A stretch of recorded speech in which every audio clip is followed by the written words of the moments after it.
Born on June 7, 1943, in Phoenix, Arizona, Eldridge Wayne Coleman would become better known the world over as pro wrestling icon superstar Billy Graham. He was remembered by casual and serious wrestling fans alike as the individual responsible for completely revolutionizing the wrestling interview and for bringing a bronzed bodybuilding physique into the squared circle. The legends who were influenced by Graham include Hulk Hogan, Ric Flair, and Jesse Ventura, among others.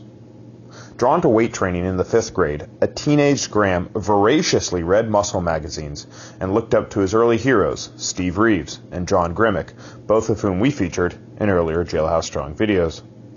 Over time, Graham became a devout Christian, and he would often attend religious revivals. Later, he himself gave sermons, which included him displaying feats of amazing strength.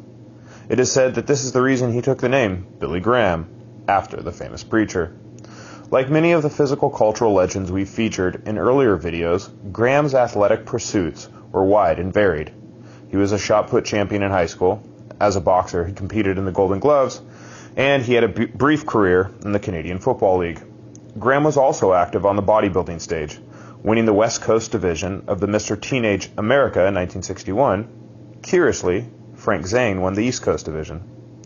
Graham trained at the Venice Gold's Gym in the 1960s, and coincidentally, he was there when Arnold Schwarzenegger first arrived in the U.S.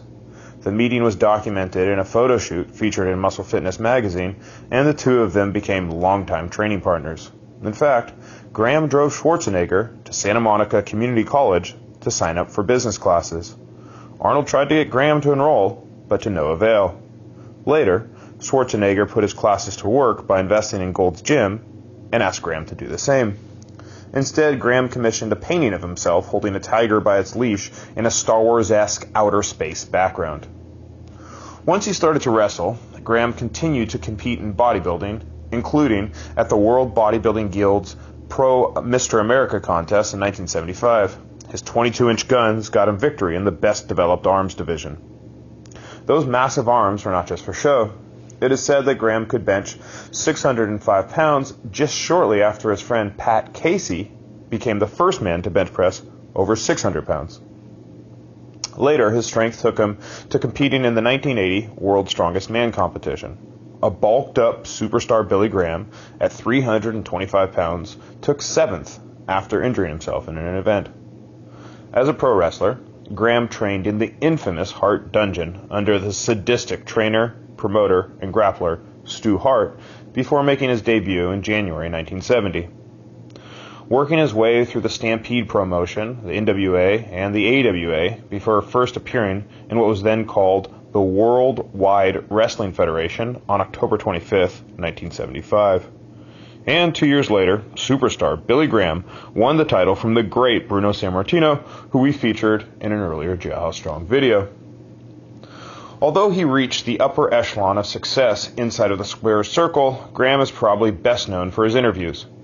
In reference to his massive arms, which he developed with his favorite arm exercises, heavy incline dumbbell curls and overhead dumbbell tricep extensions, he is known as the first to regularly refer to them as guns.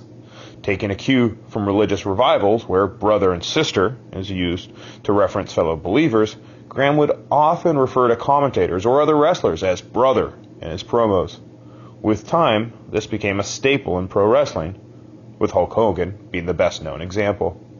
Now in retirement in Arizona, Graham spends his time painting and corresponding with friends.